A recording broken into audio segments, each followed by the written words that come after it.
unless you acknowledge and recognize this one thing, you will be stuck in your lower vibrational self unless you change and recognize this one thing. Welcome back to my channel. My name is Chris, and I help people to find their center.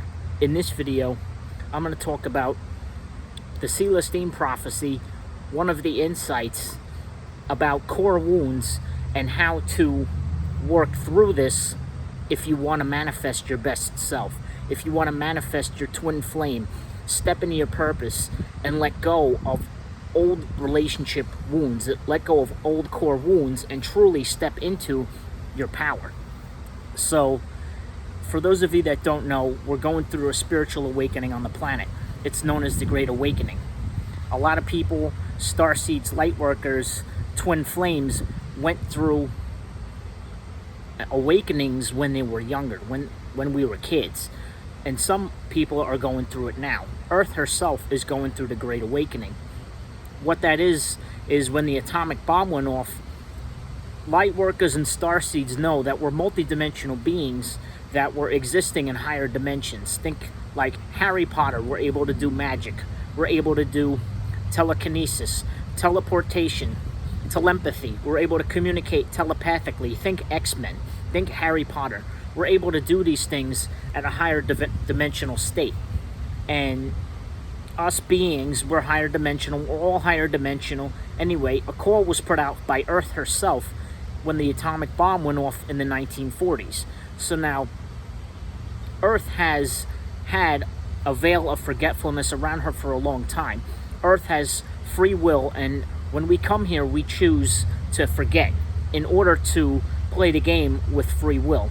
Anyway, the call was put out in the 1940s that Earth needs help. And since time is a construct of the fourth dimension only, we heard the call wherever we were chilling. Pleiades, non-physical form, lightbody form, starseed form, Arcturan. And what's going on Earth now is similar to Atlantis. Anyway, the call was put out. We heard it. We came in. We agreed to forget who we are, to play the game of remembering so that we can help influence it from the inside out. That's exactly what a spiritual awakening is. It's remembering that you're multidimensional. It's remembering that you came here for a specific purpose and a specific mission. Now, Earth herself is going through her own spiritual awakening. That's why it's called the Great Awakening, because we're waking up from the slumber of just thinking we're humans, just thinking that we're our ego self. Anyway, the Celestine prophecy has, I think it's 12 insights now. So the first three I went over in a video that I'm going to link below. Number one is synchronicity. These are all, so the insights to me represent different kind of guidelines along your spiritual awakening path, guidelines along your spiritual awakening journey. So it's important to check out that video. It's important to check this video out if you're new to the spiritual awakening journey. You're at the right time when you need to be. So anyway, the first one is synchronicity. Noticing number patterns, noticing 1111, 444, 888. Being drawn to information like this is another synchronicity. You can only perceive of that which you're the vibration of, meaning your higher self gives you information, gives you clues, gives you feelings, and points you to look up certain information when your soul is ready for it. Points you to look at the clock when it says 1111. Points you to go to that 7-Eleven where you meet that member who's maybe in your soul tribe. You click on this video. We're a soul tribe here. So that's number one, is synchronicity. Number two is realizing that you're on a spiritual awakening journey, that the awakening represents creation of a new, more complete worldview, which represents how for the past couple of 100 years we've been so focused on secular survival and comfort and focused on technology. So while this, like, we've been preoccupied currently with the earth element by making ourselves more comfortable, by giving ourselves more technology, by giving ourselves indoor bathrooms. This is all necessarily, but, you know, there's more to life than just the earth element and the physical material plane, especially here in the United States, in the culture of the West. So number one is synchronicity. Number two is realizing that we've been stuck too long in the earth element, which is about materialism, and combining that with the Eastern philosophy of spirituality is the next step of our spiritual awakening journey. And number three is realizing we don't live in a material universe, but in a universe of dynamic energy that responds based on the law of attraction and the law of vibration, meaning the law of attraction says what you put out, you get back. The law of vibration mirrors that in saying everything is energy, everything is a vibration, everything is a vibrational energy, and the vibration that you're putting out is the vibration that you receive back from the universe. So those two work hand in hand. Now, the fourth insight is when we're children, we come from the stars, we come from light work, come from, different planets and star systems and light frequencies, and we're born into this physical body.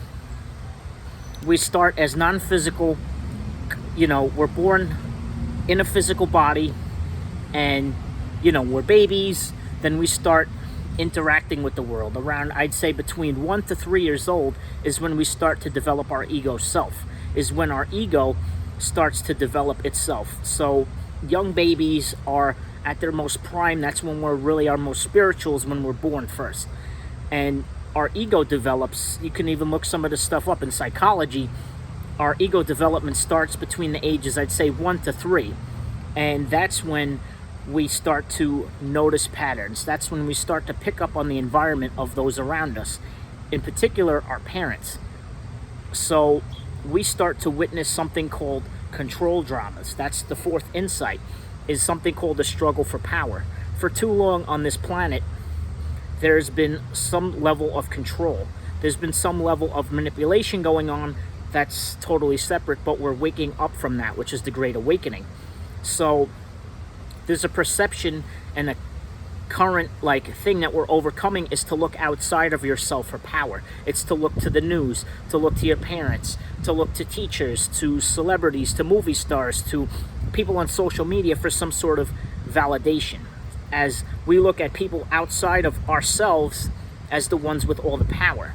So there's a traumatic event or core wound that happens with one of our parents when we're young, which sets this pattern in motion, which we basically take on that pattern from that parent and we play that out until we recognize what's going on. And that manifests itself in struggling for power. So we cut ourselves off from our source energy once this core wound or trauma happens, and we feel weak and insecure, and that's ego. So to gain energy, we manipulate or force others to give us attention and energy.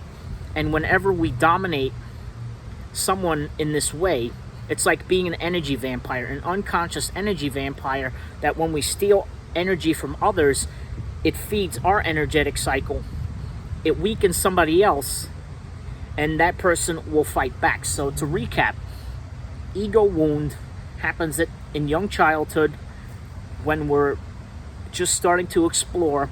We look to our parents and we say, oh, they're powerful, oh, they're like gods. Something happens where we get scolded, we get told no, we get sent and reinforced energy because one of our parents are embodying their own control dramas that were projected onto them from young childhood by their parents and society, and so on and so forth. So that's imprinted upon us, and that's how we tend to perceive the world and how we receive attention and energy. So that's what causes all conflict, is a competition for scarce human energy is the cause of conflict between all people. Let me rewind and say that again. Competition for scarce human energy is the cause of conflict between all people. Now, what I mean by this is that there's 4 types of control dramas that stem from our ego and childhood blocks that shut us off from our own source power, from our own source energy and our own inner connection. And this way, we have to feed that energy from others. So we basically turn into energy vampires, feeding on each other unconsciously until we recognize these ego patterns and to take back our power and recognize that we are our own source. We are our own inner guides, our own gurus, and we could absorb the energy from internal. We could exchange, and instead of just taking energy, we can learn to become conscious manifestors. We can learn to become conscious and aware of what we are doing so that we can give and receive instead of just taking all the time. We can exchange energy like we do with the trees, oxygen and carbon dioxide. We don't have to think about breathing, we just do it. We breathe out carbon dioxide. The trees breathe that in and breathe off O2. We breathe in the O2, so it's a cyclical give and take that we don't even have to think about. It just happens. It's a natural give and receive. So once we shift into that mindset that we can charge our own batteries, we can exchange with Mother Nature, with Source, and with other people, and recognize our own power, and recognize that there is no greater power outside of yourself, then that's how you take back your power. So the control dramas are, we have 4 different types of control dramas, and each one links up to an out of balance of the 4 elements. So we do this to, gain energy because we feel weak. We do this when we're unconscious about it, and we really do it in our relationships, especially with our partners, with our children, with our, peers, and so on and so forth. So by recognizing these patterns, by recognizing where you fall under one of these control dramas, you're going to kind of laugh about it and recognize which one you have a tendency to do. And you could kind of laugh about it and choose to reframe it and work through it and give yourself energy and others energy by exchange instead of just take. The current pandemic is about me. It's about ego, and now we're overcoming that. So one of the ways to overcome that is to recognize your control drama, recognize the need to try to be right, and recognize that, we're clearing the past. And anyway, so the 4 control dramas are, you've got intimidator, interrogator, you've got aloof, and you've got poor me. And I'm going to go through a series in each one of these videos, in a separate video of each, on how each one links up to the different element. For example, intimidators steal energy from others by threat. That's an out of balance fire element. Interrogators steal it by judging and questioning. That's an out of balance earth element. Aloof people attract attention and energy to themselves by acting reserved or withdrawing. That's an out of balance air element. And the poor me's make us feel guilty and responsible for them, which is an out of balance water element. So it's easy for us to pick out which of these dramas our parents usually played out one of these control dramas in each of them.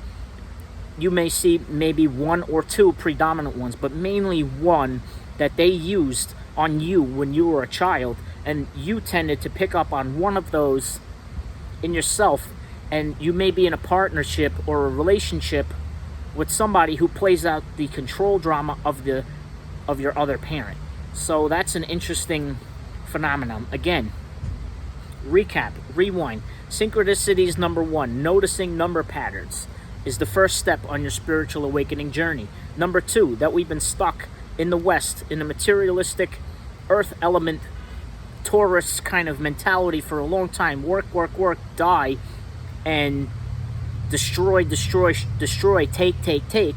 Number 3 is recognizing that we're going through a spiritual awakening and that we're all connected. The 4th one is recognizing the ego pattern of control dramas in which we energetically and unconsciously steal energy from other people because that's what we were taught as children, instead of how to cultivate and exchange energy and give and receive, like through meditation, through qigong, through yoga, and how to give and receive energy within our environment.